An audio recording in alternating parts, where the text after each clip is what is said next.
Quando eu fui montar essa administradora, essa diaconia técnica de missões, porque o pessoal tinha vocação de peito aberto, né? Então, não, eu vou conquistar o mundo, eu vou evangelizar crianças, eu vou evangelizar atletas, eu vou fazer isso. Mas não tinha uma estrutura administrativa, contábil, né? Eu peguei de missões, eu peguei a contabilidade atrasada em mais de 4 anos. Então, era muito por causa até do momento que o Brasil vivia, de que não era muito estruturado, não tinha os computadores, né? Acompanhando, registrando, né? O começo do Prodan, o começo da Prodesp, o começo do SERPRO, né? Que é o Centro de Processamento de Dados lá de Brasília.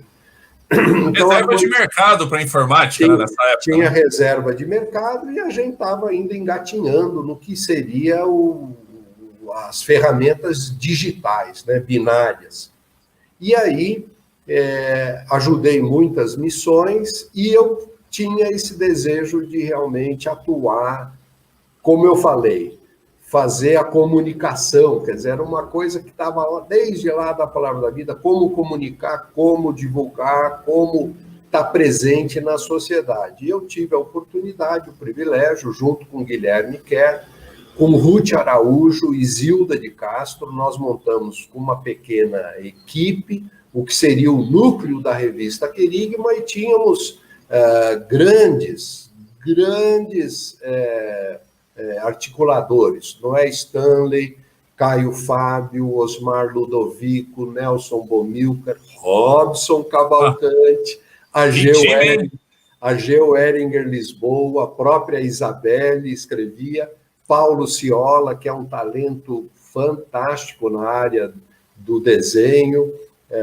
Certamente estou cometendo algum gafe aí, que eu estou esquecendo alguns nomes, mas foi no comecinho da década de 90, fizemos 20 e poucos números, 20 e poucas entrevistas históricas, né?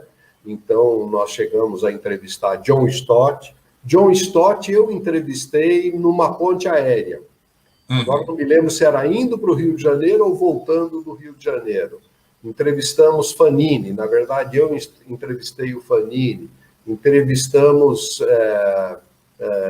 enfim, grandes nomes, tanto do cenário brasileiro como do cenário internacional. Eu me lembro, né, de uma entrevista da Querigma com o Estevam Hernandes, né? Exato. Bem no início da Igreja Renascer, e que quem lê essa entrevista tem dificuldade em acreditar no que se transformou, né? É verdade. Então, a gente acompanha, assim, é como se fosse um flagrante de uma parte do caminhar da igreja, né, na estrada do tempo.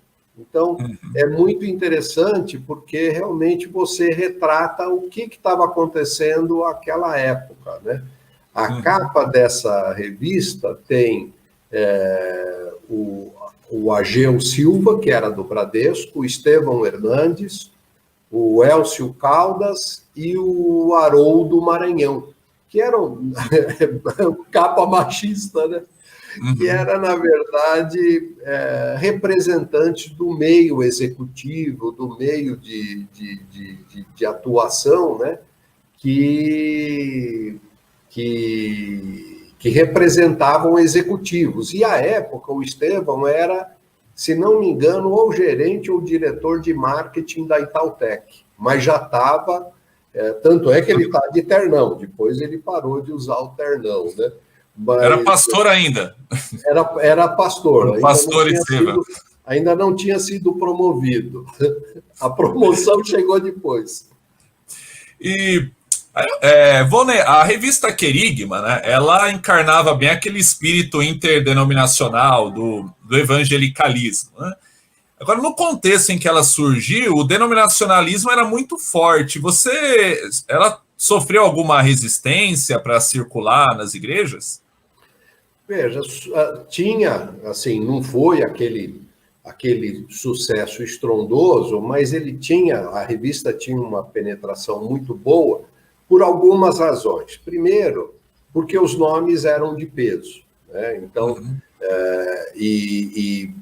eu acho que o Robson Cavalcante e o Caio Fábio, eles realmente uniam, assim, em função da ABU e depois da Vindi, eles uniam, assim, a pegada daquela geração de 20, 30 anos de idade, aquele coorte, né? Aquela coorte de pessoas de 20 a 30, faixa etária, 30 a 40, que os conheceram e que cresceram na fé ouvindo-os ou lendo os livros deles. Então, isso ajudava. Um segundo ponto é que a nossa pegada veio logo depois do Congresso, tá certo que uns 10 anos, né, mais de 10 anos, mas em 74 teve o Congresso de Lausanne, em 83 teve o Congresso Brasileiro de Evangelização. E em Belo Horizonte, né? Em Belo Horizonte. E no cerne dessa discussão que os congressos trouxeram estava a questão da missão integral.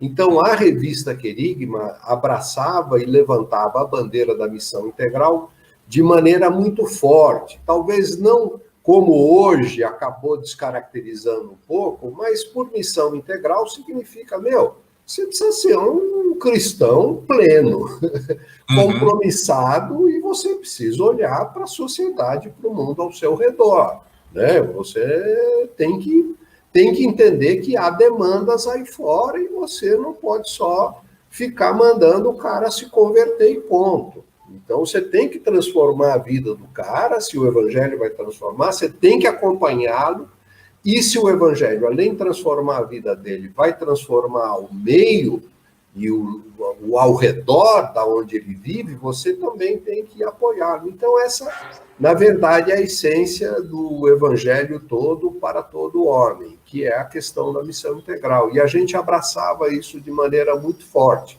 Então, Caio ajudava, Robson Cavalcante ajudava, o Noé ajudava, todos os outros articulistas ajudavam muito nesse sentido.